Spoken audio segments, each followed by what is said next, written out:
you literally have to feel comfortable, feeling uncomfortable with the situation. You have to be able to stay calm, stay cool, and finish the run no matter what without letting anything bother you. And I think that goes in any event, and I think that goes with any kind of situation that kind of gets thrown at you.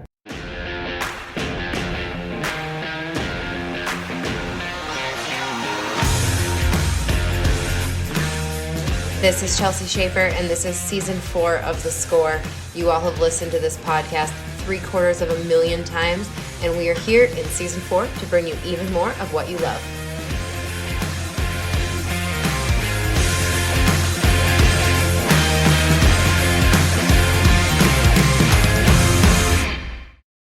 Hey everyone, we have wrapped up day number 4 at the Cinch USTRC National Finals here in Fort Worth, Texas, and I am sitting here at the, what do you call this? The Preferred Sports Desk. The Preferred Sports Desk. But actually what we call this is a rose between two thorns. True. That's what we call this. Yeah. Yes. A rose between two thorns. Yes. I got... Beauty and the Beast is Plural. plural. Yes, there we go. I got Drew Stew. You can't see this is a podcast, but I got Drew Stew here on my left, and I got Ben Clements here on my right, joining me on the podcast for tonight, brought to you by our friends at Resistol.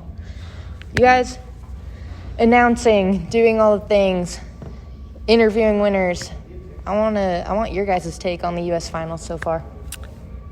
Well, it's been a really great finals. I mean, it absolutely has. How many have you been to, Ben?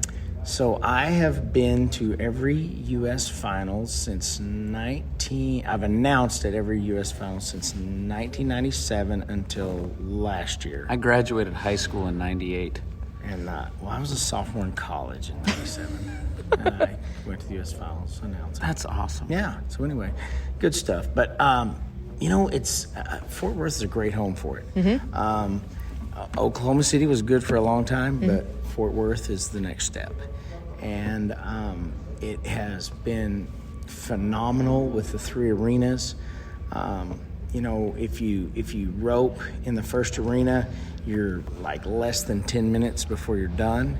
And then you get to either go do whatever or wait around for the short round. So it's pretty awesome. I mean, there's people everywhere. I haven't been through the trade show much, but I'm thinking it's pretty good. I mean, there's lots of foot traffic. There's lots of people watching. So I think it's been great. Yeah, definitely. I would have to agree with you on that. Yeah. What about you, Drew? Man, I got to rope a little bit the last couple of days, and so you sit there and you just talk to guys and asked, I don't know, probably 20 people that I have no idea who I was talking to, just asked them, hey, how's it going? And everybody was like, this is awesome to go rope. And like you said, it took 9. John English followed a team around earlier today, like a random team was just like, I'm going to follow him from arena number 1 to the pavilion in arena number 2 to the Will Rogers. And he came running in here like he was a kid. Like he was like, I was down here, Lane and I were doing something. And he's like, hey, you got to see this. You got to see this. And I'm like, oh, man, what happened now? Yeah. And he's like, you got to see this video or this deal on my phone. So I look at it, and it says 9:28. And I'm like, what in the world is 9 minutes and 28 seconds? Like, that means absolutely nothing to me. It's like, that's how long it takes to rope your first one to your third one. Yeah. Like, that's mind-boggling. Yeah, in under 10 minutes, you can and as a team roper, you want to ride that. Like, it's cool to go bang, bang, bang. Well, it really is. I mean, if you make your run in the first round and things go the way it is, and all right, we're ready. We're dialed. And then you don't have to wait for an hour to run your second one. You just ease right over. Hey, I know what we're going to do. Here we go. And we rope our next one. And then, if things go well again, you're right there to the third one. It's no time at all. And you've completed and executed exactly what you've been practicing for however long. And it works great. Instead of like, all right, we roped our first one. Now it's 2.5 hours before our second one. I can't even, did we catch our first one? Yeah, did I make it back? I don't know. Exactly. So, I think it's wonderful. It is. Yeah. It was pretty neat. Ty Yost and I were both heeling. And so I went over and relieved TC in the third arena announcing just so I could let Ty know what it looked like in the third arena, because neither one of us could even make it that far. Yeah. But, I mean, it's just the ropers are having so much fun. And like I said, just talking to them, one guy was like, he's like, I got one thing. And I was like, oh, here it comes. And he's like, that $5 parking. And I was like, really? And he's like, nah, I'm just kind of kidding with you, He's like, no, I do got one thing. And I'm like, oh boy. But he was like, yeah, the $5 parking. And I was like, really? He's like, no, it ain't no big deal, because the flow's working. Everything's just working. Like you say, talking to Walt Eddy, the trade show's going great. Horsepower boots, we were up there in the booth a little bit while you guys, right when they were doing the T-shirt throw, I was sitting up in the booth talking to Courtney. They're tickled to death. And that if that's what Horsepower Boots is doing and NRS is doing, and then Joe has been shaping hats constantly in the Resistol booth. Yeah, nonstop. His fingers have got to be like raw from sitting there shaping those hats. Oh, yeah. I mean, it's just, and that's cool, and everybody's smiling and fun, and I don't know, man. It's been great. The weather's been good. Even the rain, it's not deterred anything. It's just been a great week so far. And the thing about it, there's a lot left to do. Yeah. I mean, we got 1,000 more tomorrow. There's a lot left. There's a lot more winning to be done. There's lots more stories to be told, champions to be made out there, and that's great. It's wonderful. Yeah, it is. Here's just some quick stats that we drummed up a little earlier today. So far, just today, from today, the last 4 days, 3,177 total teams in 4 days. And that's with a half day. So it's like 3.5 days, 3,177. We've paid out over $1.4 million. We've given away 16 buckles, 10 saddles, 20 pairs of horsepower boots, 20 Resistol hats. And individuals that have entered, which this is a big number. There's 1,500 individual people. Yeah. That's insane. That is. That's awesome. 1,500 individuals, and that's just to this point. Yeah. And we still have a lot more roping left. Absolutely. Yeah, and so you speak about that 1,500 individuals, so a long time, which it's an older study, but it's probably 7-8 years old when we did the study. But that study said that for every individual team roper was times 2.5. That's who came with them. For your economic impact. For your economic impact. So, I mean, that's bringing some folks to town. Yeah. And that number is probably even higher coming to an event like this. Yes. That's not just going, a couple hours away to the local jackpot. That's coming to the U.S. Finals, so you're probably bringing more than that with you. Well, look like the interview you just did here a second ago with our winners. There's moms, there's dads, there's brothers and sisters right there. That's just one side of that deal. Yeah. So and that an interview, I think yesterday they talked about how the families here. When you walk around here, it's not just team ropers. No. It is a ton of kids, and I mean little kids and moms and strollers, and it's got that family deal to it. Yeah. So it just feels awesome. It's been awesome. Absolutely. Yeah. Oh, man. Definitely. Yeah, we're pretty lucky, pretty fortunate. I think it's awesome. And honestly, like we were talking about the 3 arenas, I think that is so great. I know last year that 3rd arena in the Will Rogers Memorial Center arena, that was jackpots and, the horse show deal and all that last year. And I think making that the 3rd round has really not helped the event, but it's running so smooth. No, I think it has helped the event. I didn't come up here last year. We had stuff going on, but I think being able to not have any downtime for a roper. I mean, your only downtime is getting ready to ride in the box of the first arena, and then once you start, it is just like we said, it's that continuous flow there. And so when you ride into the second arena, you're not waiting. Yeah, it's get your runs keep done. your mind right, and you just move right on through. And so I'm gonna step out on a limb and say it's helped. It's helped. I mean, it's made a difference.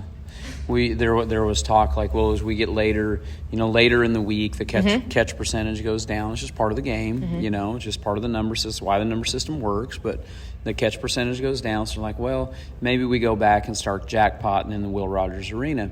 Well, John English made the greatest point to keep the 3 arenas that I thought was made, and he said, why take that away from the 9 ropers and the 10 ropers? Because, they're the bill payers. Look at this roping we just got done with. It's huge. It's probably the biggest roping of the week. Yeah. Or pretty dang close anyway. If it's not number 1, it'll be number 2. And the 9 ropers, John was all about the experience. Well, that's That ultimately experience. Who cares about a jackpot? So, sure, we paid out a lot of money right there, but when you look at it, the people we paid, they had a good experience. But you want those rest of those 500 teams to walk away with a great experience as well. Yeah. And so, absolutely. You want the experience to lie with the majority. Yeah. And so, I think that's a great statement. Don't take it away from them. Let them be a part of the whole thing as well. Yeah, I agree 100%. It's just awesome. It is. I mean, it's just awesome, the whole deal. And from the competitor side of it, it was cool. You ride down here and you literally just, you think you know what it feels like, and then to go climb on and do it, I'm telling you, it feels cool. Yeah. It feels really cool to pull the heel rope out right here, coil it back up, and if you rope a leg like I did or whatever, but you got to get over it. Yeah. Like, you got to get over it right now. Yeah, because you're moving on. Or if you catch, you're like, let's go. Like, then you can't get to that arena fast enough. Yeah. You know what I mean? And that's just, and you see like those the adrenaline's going. your adrenaline's up, and it's just, it's so cool because you're like, and you literally ride into the boxes. Yeah. You do not wait. In any roping that we've had, you do not wait. And that's great. It's awesome. You guys, and speaking of keeping the ropings going, obviously the announcers are a big part of that. Everyone ride in the box, everyone go. But you guys, I feel like the most talked about guys are the crew down below, pushing up steers, loading steers. We got to talk about that crew as well. Yeah, you talk about, it doesn't matter what team roping it is. That's the backbone of the whole deal. It doesn't matter how good of an announcer you are. If that guy doesn't have the steer loaded, that guy can't nod his head. It doesn't matter what you do. Yeah. You can't run a team. So, those guys loading them, turning them out, stripping them, bringing them up. I mean, they're the true meat of what's going on. All day. And the hours. So I was just going to say the hours. So everybody else, 7, 8 o'clock, we can roll in, uncoil the microphone and plug it in, and we're pretty well good to go. Get the computer set up. Those guys, especially here, they're bringing steers from back over. I know it's a podcast, you can't see me pointing, but back yonder way. And they have preferred alleys all over God's country back here, and they've got to run all of those steers over there, and then they got to bring them, and they're holding steers over in the Will Rogers. And I didn't think of this. I was talking to Kevin Redstrom the other day when we got all the arenas set up, and he's like, oh, and by the way, we run all of these steers through all 3 arenas because we don't know when we're going to need them. So before we ever started, they ran hundreds, Ben, you'd know those more. Yeah. Through all 3. And they did it through, come around, go to this arena, then back out around to the pavilion, and then back over there to run so that all of those steers could be used in any. I mean, the logistics on that alone. How many steers are they going to use at this, Ben? So, I don't know exactly, but you're going to be somewhere between 500, 600, 700 head. Yeah. It's a lot of roping steers. It is a lot of It's roping a lot of roping steers, and it's a lot, those guys are on their feet all day. All day. We all get to sit down every now and then, and those guys are... Things you don't think about, stripping ropes will wear your hands out. I mean, take the meat to the bone, just stripping ropes.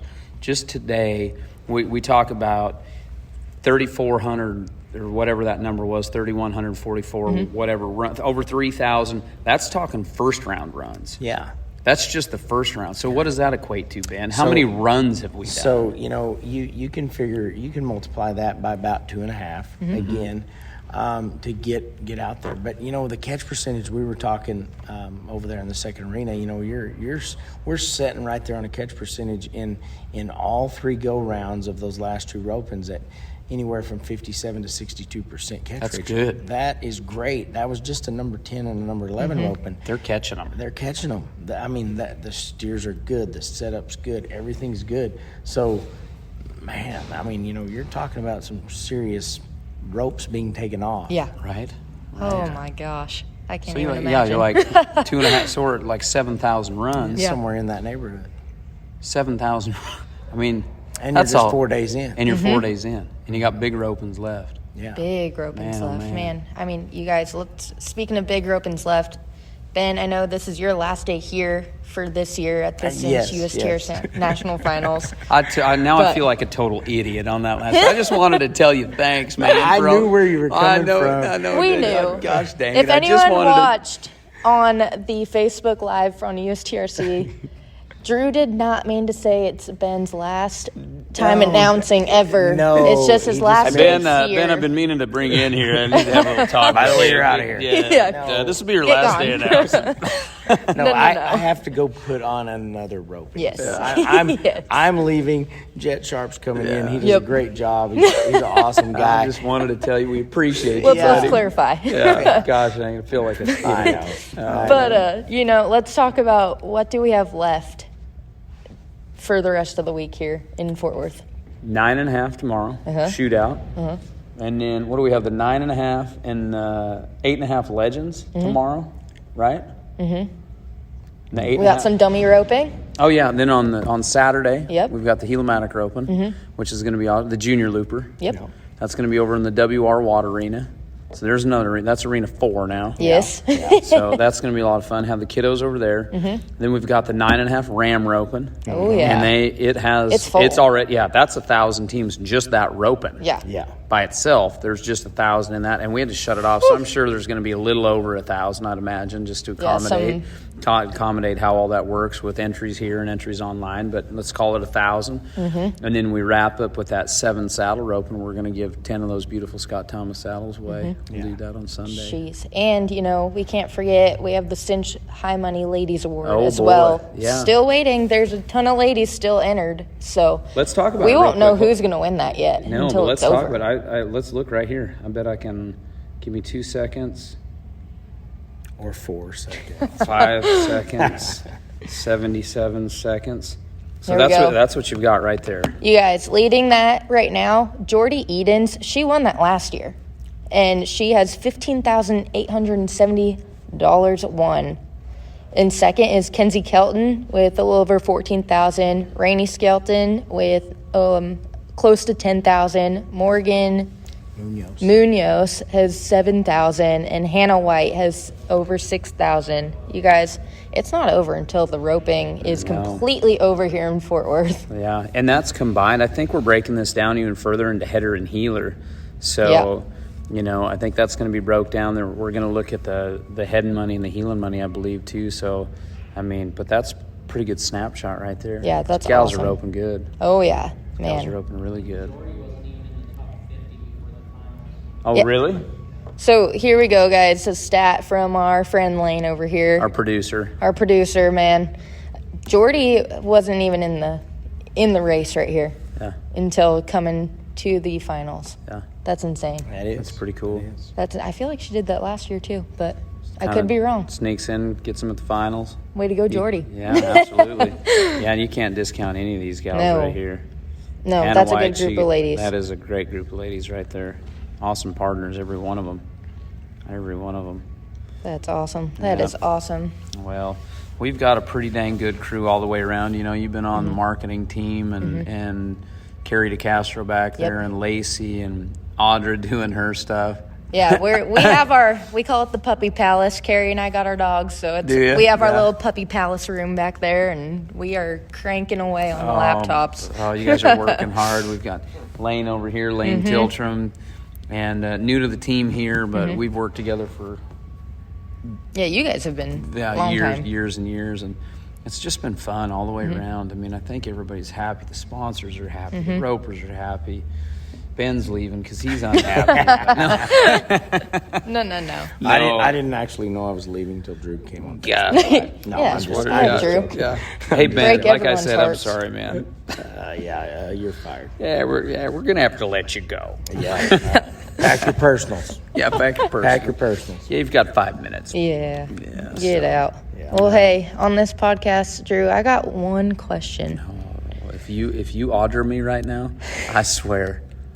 So, are you still feeling like a legend? No, I'm not. And you're you're not funny. You guys get on USTRC because we got a funny video about legends. He is a legend. Yes. Oh yeah. I mean, you know what? It's hard to be this legendary every day. I mean, you want me to just come out and say it? Yeah. It's just that hard. I mean, We live it every day. We do live it every We day. live it That's every why. day. That's why this podcast is brought to you by Resistol, because we live it every day. Yes. Oh my That's right. goodness. I'm telling you. Yeah, Audra totally button hooked me with that deal the other day, and I felt so dumb. I'm That not was gonna lie. I mean, I hilarious. feel dumb a lot because it's just kind of how I roll. But yeah, she got me. That pretty is good. awesome. That That's was, awesome. That was fun. Seeing like T. Woolman and Barry Berg and Goose on there, that was pretty cool. Some That was- great that legends was, right there. Oh, what? Yeah. man. It's okay. Yeah. Good times. We've been having good times. Good times. We have have late nights, not as late as last year, thank goodness. The Right. formats have been great here, but late nights. Yep. But Yeah, and here we are. The Open's been over for about 2.5 hours. And we're just chit-chatting. And we're just sitting here chit-chatting because we love it so much. I hope you guys love this podcast when Yeah. everyone listens to it. But awesome. absolutely. Ben, Drew, thank you guys for sitting down with me. Absolutely. Thanks for And- having us. Yeah, thank you. And you guys, thank you for listening to The Score. And remember, this episode and all the episodes throughout the week are brought to you by our friends at Resistol. And we have a special segment after you listen to us with Paden Bray, a Resistol endorsee. So enjoy this episode with Paden Bray. Hey, Paden. How's it going? It's going pretty good. How was your day at the Gold Buckle Beer Open? Let's kind of talk about that. Break down that down Oh for me. shoot, it was a pretty quick day for me. I was in and out.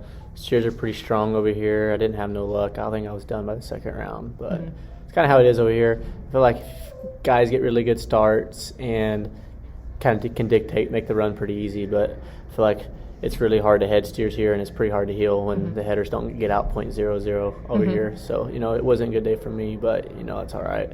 Who were you roping with over here? I roped with Coy Raman and then Rogers. Gotcha. And I know coming into here, you said it's kind of hit or miss here.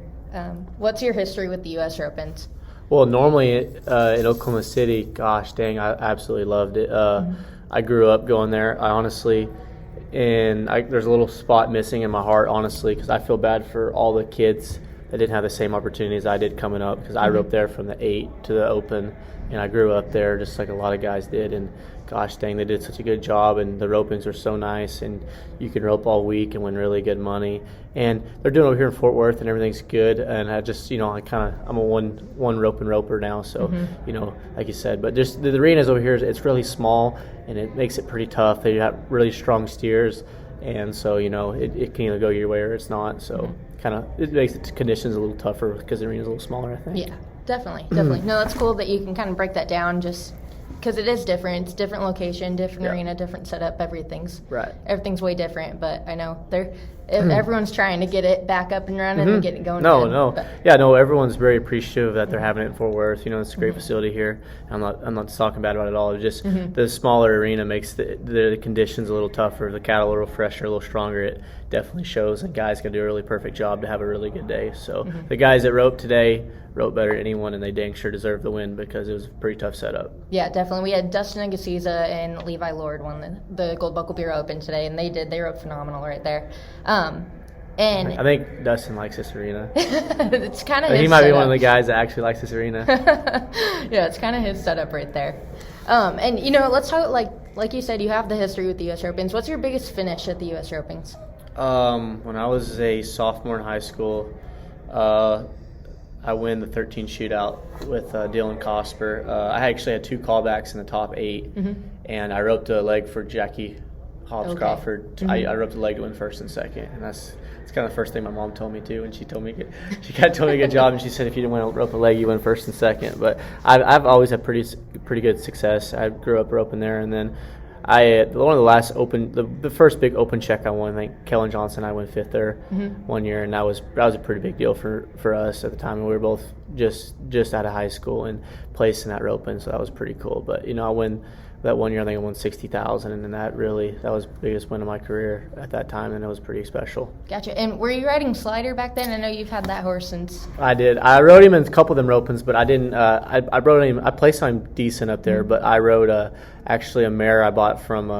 Ended up buying after the U.S. Finals. Bought from my uncle. My uncle let me ride this bay mare there. I call her Shasta, and my cousin Presley heeled on her, and then he let me take her up there. And I actually was high callback in the 15 shootout with Corey Smutters, and I popped off the saddle horn. I lost my rope to win the 15 shootout. Oh, shoot. And I come right back and was high call with Jackie and roped the leg to win. I could have won like $130,000 that week, and I only won $60,000. So, but I rode that mare. She was really cool, and a good friend of mine got her now. So, but I was riding Slider that through the whole weeks up there for a long time. Gotcha. So, and like you said, you kind of choked to win some big money back then. Looking back then and now you're on the pro rodeo, going, how's your mindset if things happen that don't go your way? How do you kind of jump back? Do you push it behind your head? Like, how do you deal with all of that? Well, rodeo and jackpotting in general, it's a day-to-day deal. I mean, no matter what you did yesterday, I don't care if you won $1 million yesterday. When you go to the jackpot the next day, nobody cares, and everyone's there to win first, just like you are. So I feel like you got to keep your highs not very high and your lows not very low. You got to stay right in the middle. And, just it's like T-Way and I were laughing about it. He told me a good job because Angelo, because Rogers and I win the Cinch shoot over there, and I told him a good job at Clovis, and we were both done by the second round. And he kind of smiled and said, "I guess we're not telling each other good job today, huh?" And I was like, "Yeah, it's funny how it works, you know what I mean?" He's like, "Everyone's telling me good job, and I'm just upset because I didn't do good today, you know what I mean?" But it's a day-to-day deal, and like I said, if there's anything I really learned my rookie year, it's not that I ever was too bad about it, but you have so many chances, and there's so many chances for money. There's so many places to go. You just, no matter how good you do, you just got to say, you know what, it was a good day. It worked out for me. The cards played in my favor. But, tomorrow's a new day, and they're going to come try to beat me again. So I just got to keep everything in perspective, keep it simple. Definitely. And like you mentioned, your rookie year, Resistol Rookie, you were the 2019 Resistol Rookie Heeler of the Year. Walk me through that year. How much of a learning curve was that year for you? Oh my gosh, and it's crazy to think 2 years ago like how much difference things are for me right now. But at the end of April, Eric and I got partnered up. I went out to rodeo with him, and I had $2,500 won, and just went out there green, like didn't just amateur rodeoed for a couple years, but didn't really go to any pro rodeos much. Just went to a couple in the winter, and I went out there with $2,500 won. And did pretty good up to Reno, and then we won checks every week. I think it was the third high money winner over the 4th of July. And I was just I wasn't saying I was dumb about it, but I was just back then I was kind of real simple. I'm just going to catch my steers, catch my steers. And I caught my steers, and I did pretty good. And I wasn't probably at the level I am now, I feel like I'm catching them, how fast I was catching them. But I just did a pretty good job. I just caught pretty good, and then Eric did a really great job. And we got to go to a lot more places, because that was the last year that everything was opened up, and I feel like the world was a little different spot then, but it was amazing to go to every single rodeo. Honestly, kind of spoiled me because I just loved it so much. But then finished short, but still I think in 4 months I won $65,000, which is really great. Honestly, if any kind of winner, if I had any kind of winner or any kind of just a little bit here and there, if I don't mess up, it could go any way. Cards could have went anyway, and it could have been a different result. But then last year, I feel like, had just an okay winner, and then like this year, like already got $70,000, and it's just kind of 1st of May, and it's just like, oh my God, like stars just lined up, just did a good job catching steers, but just I feel like the cards just keep playing in our favor. So it's pretty amazing to have this kind of a lead and this good of a start. But like I said, Thorpe, he's had a great year too. He's 20,000 behind me, and he's roped amazing. So everyone's like, wow, you got it made. I'm like, no, I don't, because I mean, Thorpe's right behind me, and then there's guys right behind me, and as good as the finals has been paying, you don't know until last year. So I feel like when you got it made, them guys are going to catch you. So I'm just going to keep my head down and keep everything moving. But, you know, it's amazing. Like even like the Cinch shootout, for example, I got a chance to go to. You know, when a couple years ago, there's guys coming up or their first couple years, they don't get the opportunity. Yeah. So now I feel like that I get the opportunity. It's like the opportunity you want to get to be in that situation, and I'm getting in more of those situations, and I'm just very blessed to be a part of that. Yeah, 100%. No, that's awesome. That's awesome. And, you know, we got to talk about you came off of the American win with Rogers. That big chunk of change right there. What's your mindset going into the rest of the season after winning that and knowing you have, I mean, like you said, it's not over till it's over, right? But you do have a pretty good lead on everyone right now. Yes, I mean, I know. The stars really lined up for us because since there's no Houston and the San Antonio didn't pay that good this year, I mean, we were very thankful to get to the rodeo, but it didn't pay the same. So there's really no other rodeo other than the American that pays that much, and then that was the rodeo that we won. So that's a huge advantage for us. But like you say, though, I'm just going to keep my head down and keep doing good, but I want to have a big lead. I want to keep the big lead, but also I want to have a good year. Without the 50,000, I want to be able to make the finals, maybe win the world. I want to be able to not be able to just to have that as a cushion. I want to take that out, act like I don't have that. Without that, we still have 20 grand won, which is still a really good winner. But like I said, Thorpe's right behind me, and him and Snow are together. That's a great team, and they rope really good together. And, you know, I mean, a couple steers at the finals, a couple things happen. I mean, we're basically tied. I mean, if you ask me that. And then Squeeza and TG, they've had a good winner. I mean, there's a lot of guys that have had good winners, and they rope great. And especially when you get them in the finals, I mean, there's no telling what can happen. Anybody can catch on fire and change the whole complexion. So I feel like we'll just keep our head down and keep going. I know we had plans over the 4th. We're going to go everywhere we can, and we're not going to back off. I mean, we're going to go to 65 of the best rodeos and give it our all. Yeah, definitely. And speaking, I was going to bring up the 4th run. I know last year you guys had a great 4th run. 2 years in a row we've won over 17,000 over the 4th. Yeah, that's insane. It is. Over that short week, Cowboy Christmas, that's insane to do that 2 years in a row. Yeah, I'm pretty spoiled. I don't know how you go out there and not win 17,000. Yeah, man. And going in, and I know obviously last year it was so difficult. Everyone was at the same rodeos all through, you know, it was basically the Badlands circuit is where everyone was. Yeah, we started in Prescott, and then you go to Oakley City, and then you go to Cody, and then you go to the Dakotas. And it was like amateur rodeoing. Yeah. It kind of was, because everyone was going to the same spots. But going in this year, you know, like exactly, everyone's in the same spots and everyone's trying to get everywhere and hustle, get across state lines. Kind of going into it this year, what's your thought process? Well, it's not set in stone yet, but Luke Brown and Hunter Cook are going to be our buddy team. And Hunter and I are really good buddies, both the same age. And then we'll kind of let the old guys kind of boss us around, tell us what to do, where we're going to rope at, and then we're going to try to get buddied up and we're going to go as hard as we can. You know, everyone's in a pretty good spot. I know Hunter, he's in a good spot, and you know, we're all really excited to be kind of a part of that together, and we're going to go to every single rodeo we can. You know, everyone's on board, everyone's on the same page, so we're gonna give it our all and do that for sure. But that's kind of the plans. I'm not sure. I can't tell you exactly where we're going to go and everything. I have to ask Luke or Rogers about that. But Hunter and I are going to be sitting in the back seat and we're going to be heeling steers. I know you know that. Definitely. I didn't mean to kind of spill it like that, but that's kind of what that was. We had kind of talked about plans, buddying with him over the 4th of July. Awesome. And what's in your rig this year? I got slider, and then I got the same two, and I got my buckskin or my dun horse hue, and then I got 2 younger horses that are coming up, 2 sorrels. I got 3 sorrels with blaze faces, and guys kind of have trouble telling apart. They probably think I ride the same horse all the time. So you had them all 3 at the Blaze E, didn't you? Yep. Yeah, I could not figure out which one was which. I helped on one. Clayton Haas rode the same one I did, and then Rogers rode one, and then Marty Becker rode one at the BFI, and I rode slider BFI. So I had 3 sorrels and blaze faces there, and no one could probably tell them apart hardly. Oh yeah, no, that's awesome though. But I got both of them coming up. I'm going to rodeo with T-Wade a little bit. Roger's going to go home. T-Wade and I are going to circuit rodeo, go to amateur rodeos, and kind of jackpot a little bit. Trey's going to go home, and I'm going to take them to everywhere T-Wade wants to go. So. Gotcha. That's a good run too. Yes, T-Wade's not bad to have. No, it worked out good. You know, Roger's going to go to Arizona for a little bit.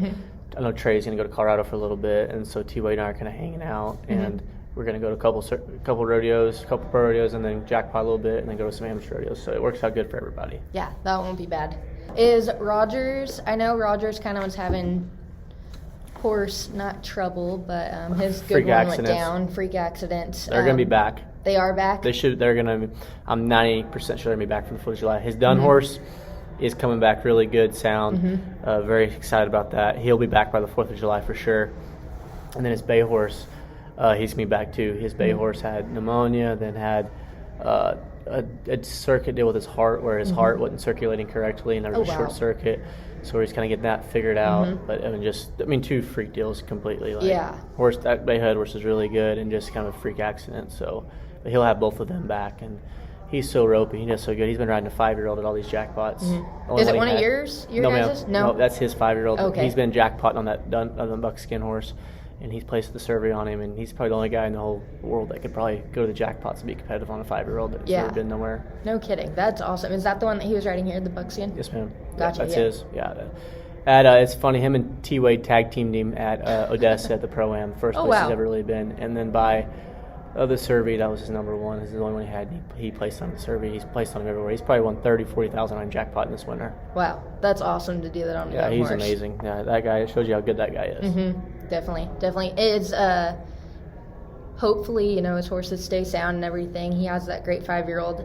Can he still get on one of your guys'? I know last year he was on. Yes, yeah. My brother and Rogers kind of share that real mare. Rogers been riding a little bit more, but just the winter. But that mare is probably going to stay home most of the time, unless he needs her maybe a couple places. But it's kind of works out. But the winter, everyone kind of home, and then he'll run a couple on her the day before, and then he'll just take her to the rodeo. But we kind of just save that mare a little bit, maybe sometimes too much. But that mare is so good, and whether my brother wants to ride her, or Rogers wants to ride her, I don't care who rides her. My dad kind of regulates where she goes and makes sure it's a really good setup. It pays at least $8,000, $9,000, $10,000 before we ride her, because she is so good. And she's not old; she's 14, I think. But just try to make sure she stays sound and feeling her best, and don't want to just take her out and go rodeo on her, just day in and day out. But just really pick and choose where we go, because every time he rides her, he wins on her. So we're just gonna not save her in a way, but just dang sure to be real choosy where we ride her. Definitely take care of the good ones. You don't know when they're done. Yeah, no, and I've been kind of babying Slider a little bit too, because him and my dun horse, I haven't really been riding them much. I got them 2 younger horses that are really good, but they just kind of need to go.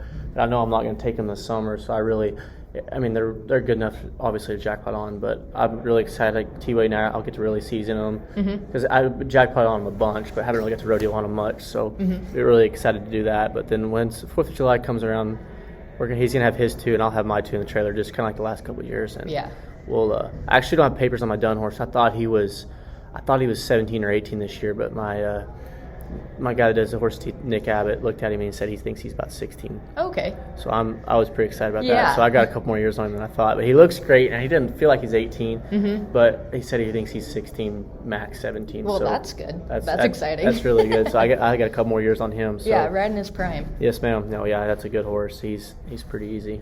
So what's your care regimen to keep your horses sound and going down the road? What are you doing to keep them going? Just at the house. I keep them. We turn all the gildings out together. We got a big gilding pasture and mare pasture, and I do like turning them out. I think it helps them just stay more relaxed, gets all the freshness out of them. They don't get stall fresh. And Slider and Hugh, they get I put them on the horse walker, dang sure 4 or 5 times a week if I don't ride them, and then I don't rope on them hardly at all. I practice on them a couple times, maybe day before or 2 days before an event if I'm going to take them to somewhere. And then I got 5 or 6 other ones I can ride all the time. So I really take care of them too. I just make sure they're legged up, make sure they're feeling good, make sure they don't get too fat and heavy. And then other horses I run 5, 6, 8 on a day, and then I got one I kind of can torture a little bit and run quite a few on. But I got a good amount of horses. I got them 2, and then I got a young horse, and then I got one that's really good coming up. So I got a lot of them. Even after Slider and Hugh got probably a long time left, but even when they're done, I feel like I got 3 or 4 that are coming up. Good strings. That are coming up real nice. I'm not a buy and sell or trader. I kind of buy and try to keep and keep building the herd and keep building them up.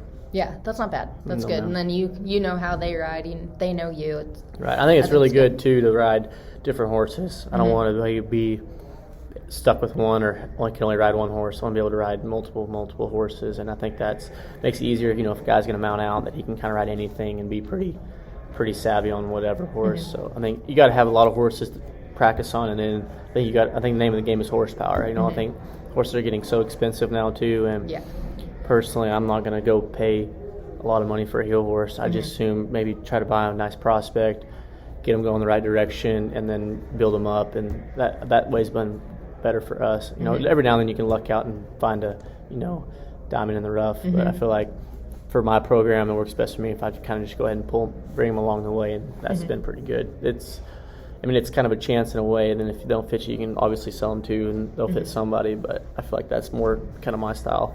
Gotcha.